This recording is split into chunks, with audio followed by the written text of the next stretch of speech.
지난달 30일 장성에서 농어촌공사가 관리하는 저수지의 수문이 망가져 과실을 키우는 비닐하우스 9개 동이 물에 잠기는 피해가 발생했습니다. 오래된 수문 장비가 문제였는데 해당 저수지는 최근 검사에서 안전 보통 등급을 받았던 것으로 확인됐습니다. 당장 눈에 보이는 누수가 없으면 보수가 필요하지 않다고 판단한 겁니다. 임지은 기자가 취재했습니다. 장성 3계면의 약 100헥타르 농지에 농업용수를 공급하는 중림 저수지입니다. 농번기철 가득 차 있어야 할 물은 온데간데 없고 굴착기가 저수지 밑바닥에 있는 흙을 쓸어 담고 있습니다. 상류에 가둬진 물을 하류로 공급하는 통로의 수문이 터지면서 저수지 물이 인근 농지로 모두 흘러버렸기 때문입니다. 원래는 이곳까지 물이 가득 차 있었는데요. 지금은 밑바닥이 훤히 드러나 있습니다. 하루에 유실된 저수지의 물의 양만 약 26만 톤에 이릅니다.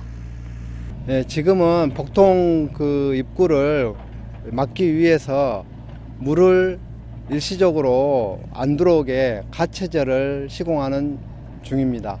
복통 내부를 콘크리트로 채워서 물막이를 마무리할 계획입니다. 67년 전에 지어진 이 저수지는 직경 1m짜리 관을 목재 수문이 막고 있는 형태로 설계됐습니다. 오랜 세월 물속에 있던 목재 수문은 변형이 왔고 결국 수압을 견디지 못하고 터져버린 겁니다.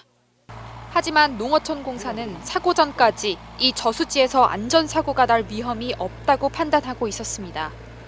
지난 2022년 정밀안전진단에서 보수가 필요 없는 C등급을 받았고 사고 불과 5일 전에도 분기별 검사를 실시했지만 수면 아래 사고 위험은 발견하지 못했습니다.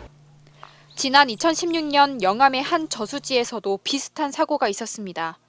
11만 톤이 쏟아져 농경지 2헥타르가 침수됐는데 60년이 지난 수문 장비가 원인이었습니다. 강낙판이라는 나무판을 이용해서 시공을 했습니다. 이 강낙판이 노후되면서 변형이 되고 누수의 원인이 된 것 같습니다. 노후화된 저수지가 많은데도 불구하고 전남의 저수지 1,050곳 중 당장 보수가 필요한 D등급은 한 곳만이 지정돼 있을 뿐입니다. 농림사업 자체가 계속 축소되는 추세에 있고요. 당장 국비를 동원해서 몇억을 들여서 보수하는 쪽으로 위험하다고 판단 안 하는 거예요. 예산 부족을 이유로 땜질식 처방이 반복된다면 피해는 또 발생할 수밖에 없습니다. 공사는 다음 달 중순까지 복구 공사를 마무리한 뒤 인근의 댐에서 농업 용수를 끌어와 공급하겠다는 계획입니다. MBC 뉴스 임지은입니다. 언제 어디서나 내 손 안의 뉴스. 광주 MBC 뉴스 유튜브 구독으로 함께하세요.